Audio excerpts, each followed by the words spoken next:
નગરપાલિકા દ્વારા યોજવામાં આવેલા સ્વચ્છતા અભિયાનનું સાંસદ જસુભાઈ રાઠવાની પ્રેરક ઉપસ્થિતિમાં શુભારંભ કરાયું। દર્શક મિત્રો, આપ જોઈ રહ્યા છો સરદારનો અવાજ। દેશના યશસ્વી વડાપ્રધાન નરેન્દ્ર મોદીજીના સેવાકાળના 12 વર્ષ પૂર્ણ થવાના ઉપલક્ષમાં દેશભરમાં સ્વચ્છતા અભિયાન, વૃક્ષારોપણ, વિકાસ પથ, સાફ સફાઈ, પ્રતિષ્ઠિત નાગરિકો સાથે મુલાકાત અને પ્રબુદ્ધ નાગરિકોનું સંમેલન જેવા અનેક કાર્યક્રમોનું આયોજન કરવામાં આવ્યું છે।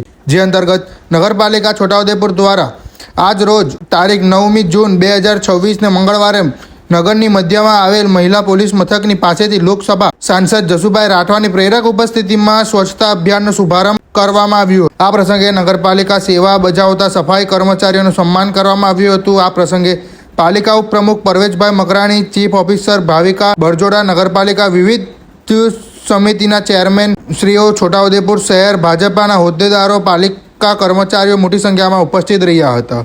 રિપોર્ટર શકીલ બલોચ દ્વારા છોટાઉદેપુર। નમસ્કાર। દેશના યશસ્વી વડાપ્રધાન આદરણીય નરેન્દ્રભાઈ મોદી સાહેબના સેવાકાળના 12 વર્ષ પૂર્ણ થયા છે, ત્યારે આપણે બધા જ સમગ્ર દેશવાસીઓ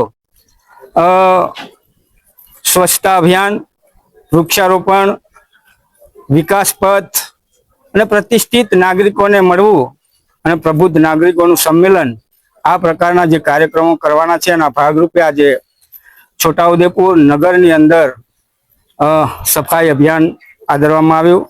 આ પ્રસંગે નગરના બધા પદાધિકારીઓ, ચૂંટાયેલા પદાધિકારીઓ, પાર્ટીના હોદ્દેદારો અને સૌ નાગરિકો ઉપસ્થિત રહી આ કાર્યમાં સહયોગ આપ્યો છે।